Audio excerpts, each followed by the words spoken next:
In this lesson, you will learn how to plan and write a narrative story. When we write narrative stories, we start by first figuring out what the prompt is asking. Second, we plan out what you are going to write. Third, we write your story. So let's start by figuring out what our prompt is asking us. The prompt says, we can all remember or imagine a time we had to think fast to solve a problem. Think about or imagine one time you had to think fast to solve a problem. Now write about a time you had to think fast to solve a problem. By looking closely at the last line of that prompt, I can tell that it's a narrative prompt because it's asking me to write about a time. It's asking me to write a story. I can also see the specific topic it's asking me to write about. So now I can see that this prompt is asking me to write a narrative story about a time I had to think fast to solve a problem. Now I'm ready to make a plan. And when I go to make my plan, I need to think about the parts of a good narrative. A good narrative should always have a beginning that introduces the setting, main characters, and the problem. It should also have a middle that has 2 attempts by the main character to solve the problem that fail. And it should have an end, which includes a 3rd attempt that solves the problem.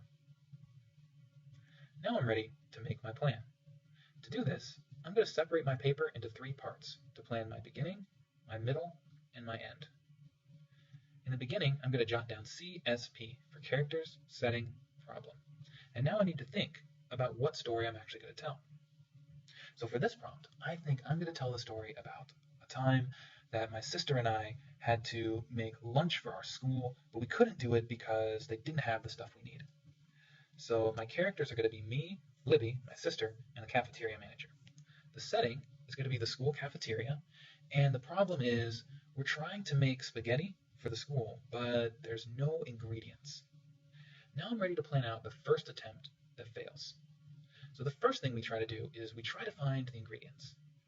Now I have to plan out why that didn't work. Why did that fail? Well, that failed because all we can find is bread and some tomato sauce. Now I need to plan out the second attempt that fails. So the next thing we try to do is, well, we try to make peanut butter and jelly. And that fails because the school isn't allowed to serve it because of allergies. Now I'm ready to plan out my solution, my third attempt that solves the problem.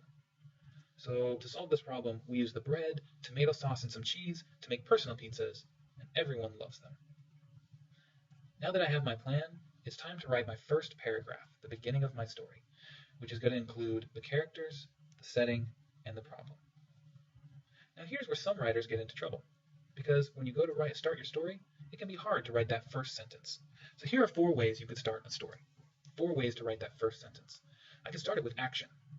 I burst into the class and ran to my desk. This was the day I was making lunch for the school. Or I could start it with dialogue. Have a wonderful day at Lakewood Elementary, our principal sang as he signed off on the morning announcements. Or I could start it by talking about the setting. Everyone stopped talking as soon as I walked into the classroom. Finally, I could start it with a sound. Crash! The door to the classroom flew open as I burst into the room. Any of these would work as a good first sentence, but for my story today, I'm going to go with dialogue. So now I'm ready to write my beginning, and I want to make sure as I write that I've included the characters, the setting, and the problem. Have a wonderful day at Lakewood Elementary, our principal sang, as he signed off on the morning announcements. And a wonderful lunch, I added, reminding my classmates that today my sister and I would be fixing their lunch because we had won the Chefs for a Day contest. But when we finally walked into the cafeteria to begin making our famous Owen family spaghetti, the cafeteria manager stopped us. The truck that usually delivers our supplies did not arrive today, she explained. What? I moaned. My determined sister placed her hands on her hips, stuck out her chin, and insisted, it's our day to make lunch, and we're going to do it. Libby, how can we fix lunch without the ingredients we ordered? I asked. What can we make? So in my beginning, notice that I've stated what the setting is. I've also made sure to introduce my characters. I've also described what the problem is. Now I'm ready to move on to my second paragraph. My second paragraph is going to be about the first attempt to solve the problem and how it fails. To write my first attempt, I'm going to use a strategy called tie-fet to organize it. When I use tie-fet, I want to start with a transition. Then it hit me, or I've got it. Next, I want to state what my idea is. So I want to think about how am I going to solve the problem. After I get my idea, I have to have some actions. So what actions take place? I want about 3 actions. After I do all these actions, I need to show the failure. Why doesn't this work? Then, I need to show my emotion. How do I feel when this fails? And finally, I need to wrap things up with another transition. Something like, I had to think of something else. So here's my first attempt that fails. As I read, I'm going to be checking off my TIE-FET to make sure I've included all the parts. Don't worry, Lucy.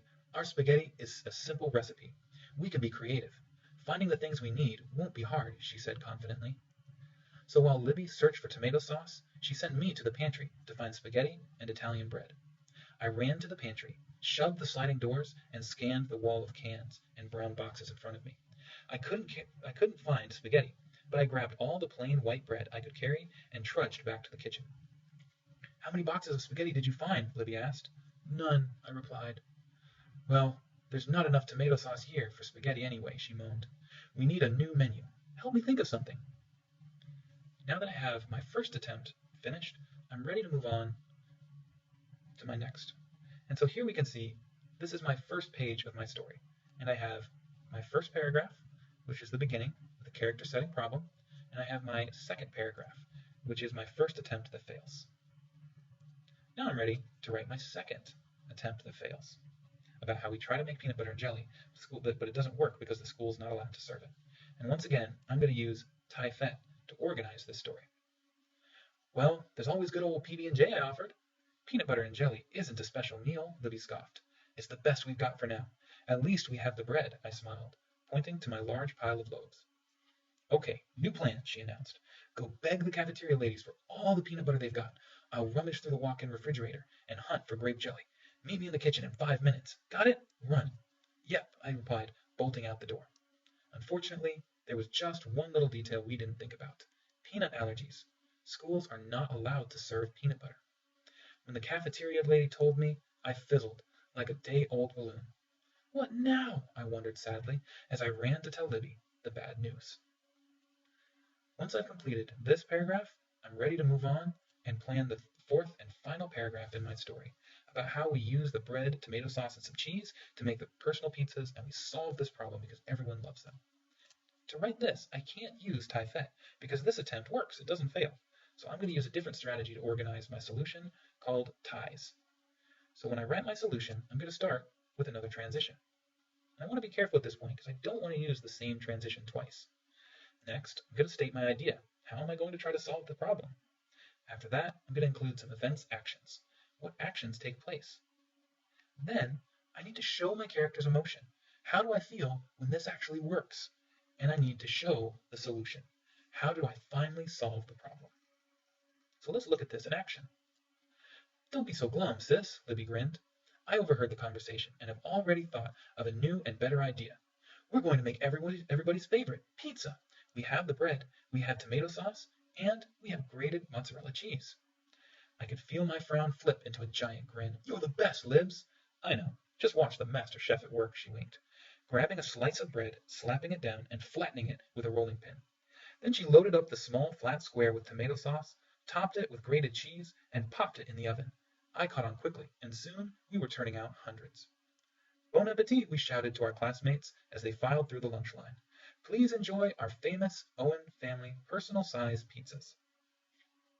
So, to recap my last 2 paragraphs, I had my second attempt that failed, and my third attempt that solved the problem, where I used TIE-FET to show my attempt that failed, and ties to organize my solution.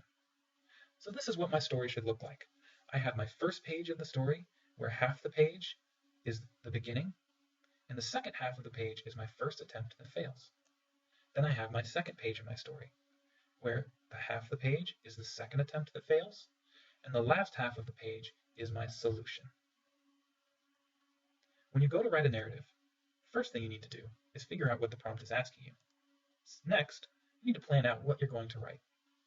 Last, you need to write your story.